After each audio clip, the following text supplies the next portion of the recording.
warahmatullahi wabarakatuh.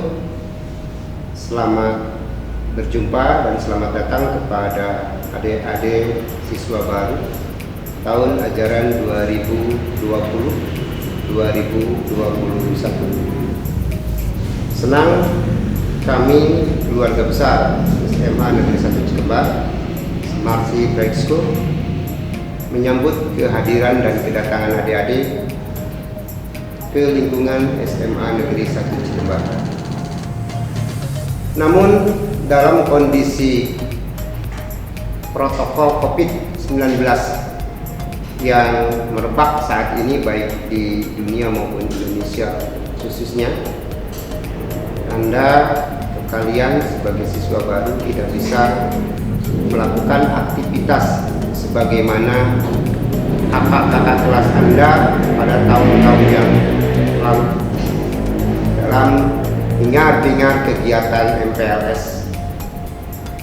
Akan tetapi roh kegiatan tersebut tidaklah begitu banyak dikurangi, karena insya Allah kondisi ini akan cepat membaik. Ada beberapa hal yang perlu kita pertegas, yang perlu kita siasati di dalam keadaan kondisi seperti ini. Kita tahu sekarang dalam kondisi seperti ini di mana wabah virus corona disease 19 melanda kita. Tidak untuk ditakuti, tidak untuk menjadi panik, akan tetapi bagaimana kita mensiasati sehingga kita tetap fit, kita bisa tetap bertahan, eksis, dan melanjutkan cita-cita kalian ke jenjang lebih jauh lagi. Pada kesempatan ini saya perkenalkan diri sebagai guru biologi. Nama saya Basar, anak sering manggilnya dengan sebutan Bapak. Itu perkenalan awal. Saya akan menjelaskan di sini adalah bagaimana penanganan atau protokol penanganan COVID-19. Tadi sebagai prolog sudah saya jelaskan kenapa ini harus diberikan pada saat kondisi seperti ini. Adik-adik, hal yang harus kita lakukan adalah yang pertama, jaga kesehatan diri pribadi. Karena pada prinsipnya virus tersebut akan menyerang kita manakala sistem imun kita yang lemah. Nah, di dalam tubuh kita terdapat sistem imun yang terbentuk secara alamiah. Nah, jika sistem imun ini kuat melawan virus corona, insya Allah kedepannya kita akan kuat. Karenanya orang yang terserang virus COVID-19 itu lebih relatif aman ke depan, karena di dalam tubuhnya sudah terbentuk sistem imun. Nah, bagaimana sekarang kita untuk menghindari itu?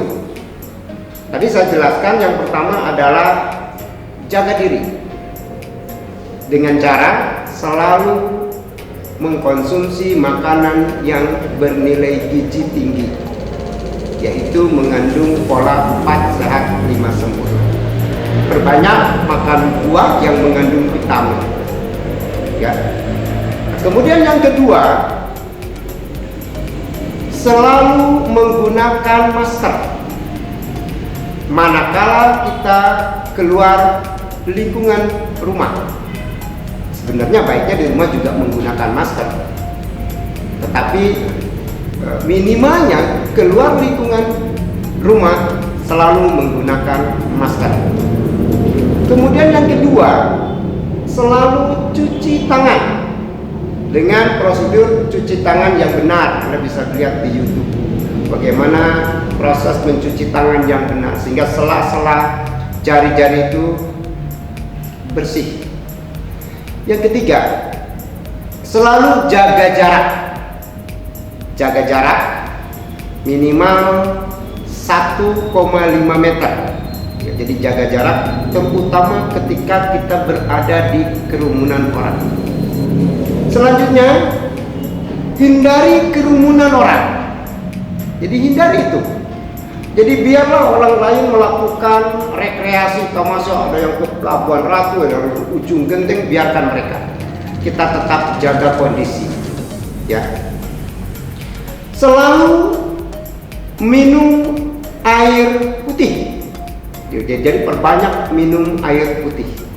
Nah, ini adalah prasyarat utama yang harus kita lakukan manakala atau upaya kita dalam rangka mencegah penularan COVID-19.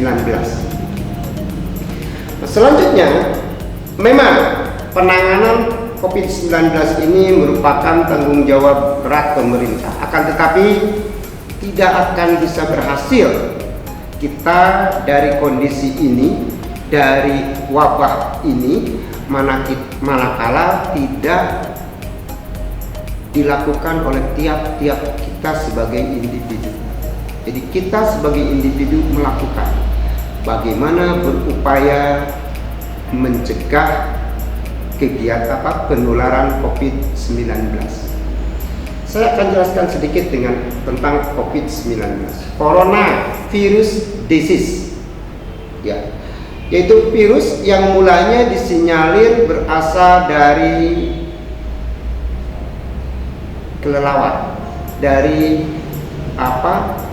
mamalia terbang, kemudian mewabah di Wuhan sampailah ke Indonesia, dan di Indonesia dari hari ke hari kalau kita perhatikan, walaupun sudah dilakukan PSBB, sudah mengklaster-klaster atau mengklasifikasikan tempat, ada zona merah, ada zona kuning, ada zona hijau. Nah, itu sebenarnya zona-zona itu terbentuk dari pribadi-pribadi kita. Bagaimana kita memperlakukan diri kita untuk tetap sehat. Adik-adik, nah, di dalam kegiatan PLS ini, Anda tetap berada di rumah, kemudian memantau semua kegiatan tersebut di rumah dengan menggunakan Android atau dengan menggunakan laptop, ikuti semuanya. Kemudian kalau tadi saya katakan kita sudah berusaha untuk menjaga kesehatan, kemudian suatu ketika kita akan datang ke sekolah. Nah, bagaimana prosedur penanganan COVID di sekolah? Yang pertama, hindari kendaraan umum. Ya, hindari kendaraan umum, terutama dengan jumlah penumpang yang berjubel. Karena kita tidak tahu seseorang itu kena COVID atau tidak, kita tidak tahu. Karena ada kalanya virus ini menyerang ke orang dan tidak memperlihatkan gejala. Ini yang berbahaya. Next, kemudian ketika sampai di sekolah, ini baiknya masker yang digunakan dari rumah itu diganti. Jadi membawa masker lebih dari satu. Masker yang dari rumah kalau menggunakan kendaraan, tadi kan hindari kendaraan umum. Kalau kita tidak bisa menghindari karena memang kita harus menggunakan transportasi umum, dilepas, dibuka masker tersebut. Bahkan di beberapa sekolah memberlakukan sistem ketika masuk ke lingkungan sekolah baju itu diganti. Ya, kalau kita mungkin terlalu ribet ya, tapi yang bagus memang seperti itu. Nah, setelah mengganti masker, maka masuk ke gerbang sekolah dengan mengatur jarak 1,5 meter atau 1,5 meter. Setelah itu cuci tangan dengan sabun sampai bersih, membuka keran air yang bagus itu dengan menggunakan siku, kemudian cuci tangan, kemudian mengeluarkan sabun juga yang bagus itu dengan menggunakan siku, cuci tangan. Kalau tidak ada air, misalnya menggunakan hand sanitizer. Masuk ke kelas, dan ketika sebelum masuk ke kelas, diukur suhu tubuh dengan menggunakan termometer. Ya, termometer yang tambahkan ke jidat itu apa namanya? Ya, termogan. Ya, diukur. Nyatakan bahwa suhu tubuh kita normal. Ya. Kalau didapati suhu tubuh kita tidak normal, nanti petugas akan menyuruh Anda untuk beristirahat sebentar, yang kemudian nanti dicek kembali ada enggak penurunan suhunya. Kalau tidak kembali ke normal, maka harus dirujuk ke pihak kesehatan untuk dilakukan penanganan berikutnya. Mudah-mudahan tidak ada masalah. Kemudian setelah itu masuk ke ruangan, tadi tetap mengatur jarak. Masuk ke kelas itu, di dalam kelas harus diatur jarak. Kalau tidak ada pengaturan jarak, Anda boleh protes. Atur jarak yang ideal itu dalam satu ruangan 18 orang dengan tempat duduk yang diatur sedemikian rupa. Next, kemudian tidak membeli makanan di sembarang tempat. Makanya dianjurkan sebelum berangkat ke sekolah membawa bekal dari rumah. Jadi tidak membeli makanan sembarangan. Kantin disuruh tutup dulu lah. Jadi membawa bekal dari rumah. Kemudian selalu membawa hand sanitizer dari rumah. Selalu membawa tisu basah dari rumah. Ya. Kemudian kalaupun sudah agak normal, KBM itu tidak begitu efektif semua keseluruhan. Anda belajar. Ini kalau nanti kondisi sudah normal ya, sudah belajar, kemudian pulang, diatur atau mengatur diri. Bagaimana cara mengatur dirinya tadi? Selalu mengatur jarak dengan rekan yang lain. Jadi ditahan dulu lah untuk bercengkrama lebih jauh, karena kondisi seperti ini yang mudah-mudahan nanti akan kembali ke kondisi normal, kembali seperti tahun-tahun yang lalu, seperti Anda sudah lakukan di jenjang SLTP pada saat Anda masuk sekolah. Nah, pulang ke rumah kembali tadi hindari, kalau bisa hindari angkutan umum, masker selalu digunakan, pulang ke rumah, makan, kemudian istirahat yang cukup. Ya, istirahat yang cukup, aktivitas selalu digunakan di rumah. Jadi jangan jadi alasan karena selalu ada di rumah maka tidak jauh dari tempat tidur, itu salah. Selalu melakukan aktivitas. Olahraga ringan di rumah dilakukan, biar kondisi tubuh kita tetap fit. Karena tadi saya katakan, kita akan mudah terserang virus ini manakala sistem imun kita lemah. Sistem imun ini terbentuk dari asam amino. Ya, asam amino ini terbentuk dari vitamin. Vitamin ini terbentuk dari makanan, vitamin dan protein terutama. Jadi itu yang harus kita lakukan dengan satu harapan bahwa kondisi kita, kondisi lingkungan kita kembali normal dan kita bisa normal kembali melakukan aktivitas. Selamat berjuang dan semoga kita bisa bertemu kembali di kelas dalam proses KBM dengan tatap muka dan hal-hal lain yang berhubungan dengan itu. Di kelas 10 kalau Anda masuk IPA itu ada pelajaran khusus mengenai virus.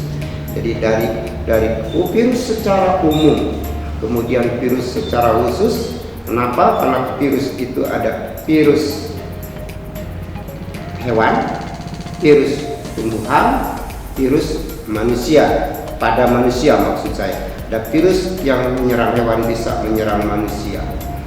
Dan virus itu ada virus yang hanya memiliki satu materi genetik yaitu DNA, dan ada yang hanya memiliki RNA, jadi hanya memiliki RNA dan DNA. Ya, lebih jauh nanti kita akan bahas mengenai virus itu dan bagaimana mekanisme kerjanya.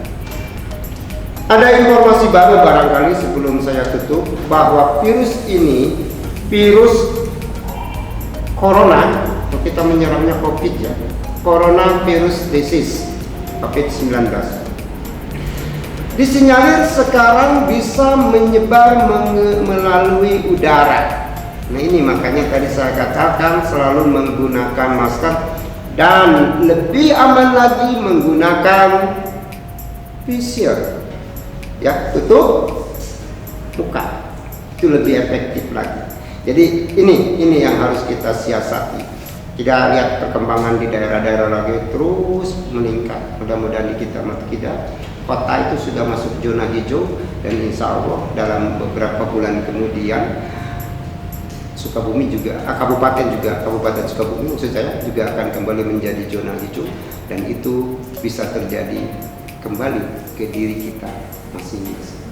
Itu saja sedikit yang saya bisa jelaskan mengenai apa dan bagaimana mensiasati kondisi sekarang yang berhubungan dengan COVID-19.